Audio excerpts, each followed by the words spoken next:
Saludos, amantes de lo inexplicable. Soy su guía en esta travesía a través de los rincones más oscuros de la psique y los susurros que helan la sangre.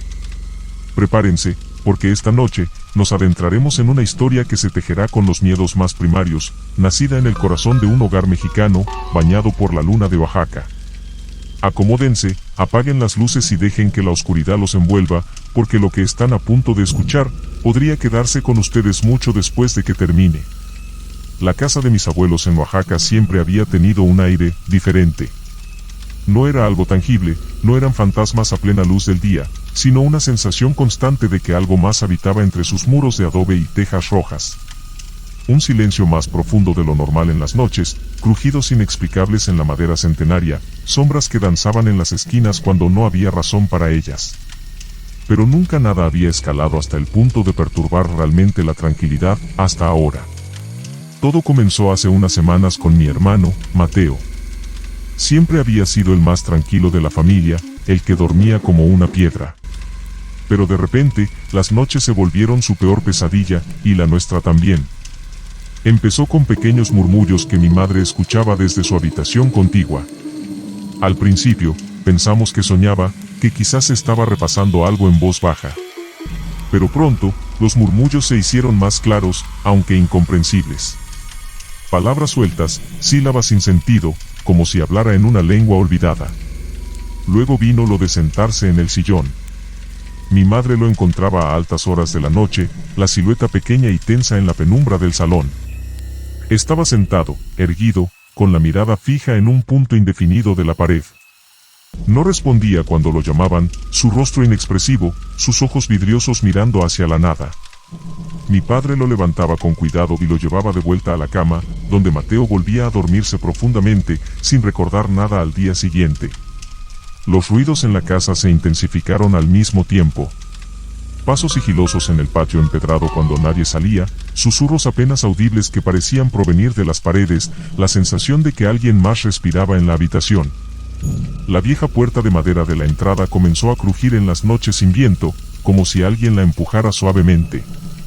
Al principio, lo atribuimos a la vejez de la casa, a las tuberías, al viento colándose por las rendijas. Pero la frecuencia y la insistencia de estos sonidos comenzaron a sembrar una semilla de inquietud en todos nosotros. Una noche, mi tía Elena, la más supersticiosa de la familia, nos contó historias de la casa. Decía que antes, mucho antes de que mis abuelos la compraran, había pertenecido a una mujer solitaria, una curandera con fama de hablar con espíritus. Se decía que en esa casa se habían llevado a cabo rituales, plegarias a dioses antiguos, y que la energía de esas prácticas aún permanecía impregnada en las paredes. Mi padre, siempre escéptico, intentó restarle importancia, pero incluso en sus ojos se notaba una sombra de duda. Las sombras se volvieron más definidas, más presentes. No eran solo las sombras que proyectaban los muebles a la luz de la luna. Eran sombras que parecían moverse por sí solas, que se alargaban y se encogían sin una fuente de luz aparente. A veces, al pasar por un espejo en la noche, juraba ver una figura oscura detrás de mí, que desaparecía al instante al girarme. Mi madre decía haber visto una silueta alta y delgada en el umbral de su habitación, desvaneciéndose en la oscuridad. Lo más perturbador eran las veces que tocaban a la puerta. Eran toques suaves, casi imperceptibles al principio, como si alguien dudara en llamar. Pero con el tiempo, se hicieron más insistentes, más impacientes. Mi padre abría la puerta rápidamente, pero no había nadie afuera. El silencio de la noche oaxaqueña solo era interrumpido por el canto lejano de los grillos.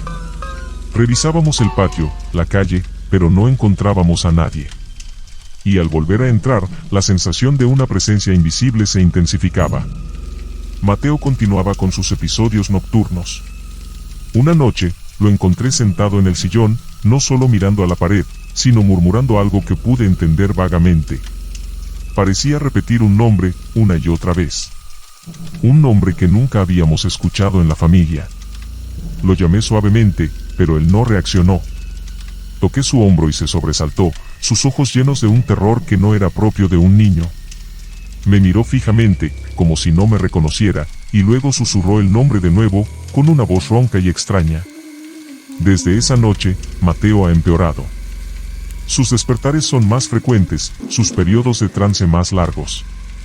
A veces, dibuja cosas extrañas en sus cuadernos, figuras retorcidas y símbolos que no entendemos. Ha dejado de hablar casi por completo durante el día, sumido en un silencio que nos hiela el corazón. Los ruidos en la casa son constantes ahora, como si una multitud invisible se moviera entre las paredes. Las sombras son más oscuras, más definidas, y a veces juramos verlas moverse con intención. La semana pasada, mientras mi padre revisaba el viejo armario de la abuela en el desván, encontró una caja de madera polvorienta. Dentro había objetos extraños, hierbas secas, piedras talladas con símbolos desconocidos y un pequeño libro de cuero con páginas amarillentas llenas de una escritura ilegible. Mi tía Elena palideció al verlo. Dijo que eran cosas de la antigua dueña de la casa, artefactos de sus prácticas. Insistió en que debíamos quemarlos, deshacernos de ellos antes de que algo terrible sucediera. Pero antes de que pudiéramos hacerlo, Mateo tomó el libro. Lo miró con una intensidad sorprendente, sus dedos trazando las extrañas letras como si las conociera. Desde entonces, su estado ha empeorado drásticamente. Sus ojos tienen una expresión ausente, como si estuviera viendo algo que nosotros no podemos. Y en las noches, cuando se sienta en el sillón a mirar la nada, a veces sonríe. Una sonrisa lenta, escalofriante, que no pertenece a mi hermano. Anoche, escuché que tocaban a mi puerta. No fue el golpeteo suave de antes, sino un rasguño insistente, como si unas garras intentaran abrirla. El miedo me paralizó. No me atrevía a abrir. Escuché el rasguño durante lo que pareció una eternidad, hasta que finalmente cesó. Pero la sensación de que algo está al otro lado, observándonos, acechándonos en la oscuridad de esta vieja casa oaxaqueña, no se ha ido. La mañana siguiente, el aire en la casa se sentía pesado, cargado de una tensión invisible. Mateo seguía inmerso en su mutismo, sus ojos oscuros siguiendo movimientos invisibles en el aire. El libro de cuero no lo soltaba, lo apretaba contra su pecho como si fuera un tesoro invaluable. Intentamos quitárselo suavemente, pero se aferró a él con una fuerza sorprendente para su pequeño cuerpo, sus labios temblaban intentando pronunciar sílabas incomprensibles. Mi tía Elena llegó temprano, con una expresión aún más sombría que de costumbre. Al ver a Mateo con el libro, dejó escapar un jadeo ahogado. «Quítenle eso. Rápido. Ese libro no trae nada bueno. Es la llave para que algo entre». Su histeria nos alarmó aún más. Intentamos calmarla, pero sus palabras solo sembraron más terror en nuestros corazones. Esa noche, los fenómenos se intensificaron de una manera aterradora. Los ruidos ya no eran susurros o pasos lejanos. Eran golpes fuertes en las paredes, como si alguien o algo intentara derribarlas desde adentro. Mateo, sentado en su sillón habitual en la oscuridad, parecía ajeno al caos que nos rodeaba. Sus ojos estaban fijos en la pared, pero esta vez no estaban vacíos. Parecían brillar con una luz extraña, reflejando algo que no podíamos ver. Su boca se movía lentamente, pronunciando el nombre que había murmurado la otra noche, ahora con una claridad escalofriante: Yolanda. Yolanda. El nombre resonó en el silencio expectante de la casa, un escalofrío recorrió mi espalda. Nunca habíamos escuchado ese nombre. ¿Quién era Yolanda? ¿Qué conexión tenía con esta casa, con mi hermano? De repente, un golpe seco y fuerte resonó en la puerta principal. No era un golpe casual, sino un impacto violento, como si alguien la hubiera pateado con furia. Mi padre, con el rostro pálido pero decidido, se acercó lentamente a la puerta. Al abrirla, no había nadie. Pero en el suelo, justo en el umbral, había una pequeña muñeca de trapo, vieja y desvencijada. Sus ojos de botón parecían mirarnos con malicia. Mi madre gritó y mi tía Elena comenzó a rezar en voz alta. Tomé la muñeca con cuidado, sintiendo un escalofrío recorrer mi mano al tocarla. Tenía algo inquietante. Era como si la muñeca nos observara, como si contuviera una energía oscura. Mientras observaba la muñeca, escuché la voz de Mateo. No era su voz infantil, sino una voz áspera, gutural, que parecía provenir de muy dentro de él. Ella ha vuelto. Yolanda ha vuelto, y viene por lo que es suyo. El terror nos paralizó. ¿Quién era esa Yolanda? ¿Qué era suyo? Y lo más aterrador, ¿qué le había pasado a mi dulce hermano? Esa noche fue la peor de todas. Los golpes en las paredes se hicieron más violentos, las puertas se abrían y cerraban solas, y las sombras se volvieron casi tangibles, rozándonos con un frío sepulcral. Mateo permaneció sentado en el sillón, su cuerpo temblaba con espasmos violentos, y la voz extraña salía de su boca, repitiendo frases incomprensibles en un idioma antiguo. En un momento de lucidez aterradora, Mateo me miró directamente a los ojos. Por un instante, vi a mi hermano ahí, atrapado, luchando por comunicarse. Sus labios se movieron lentamente, formando una palabra apenas audible: ayuda.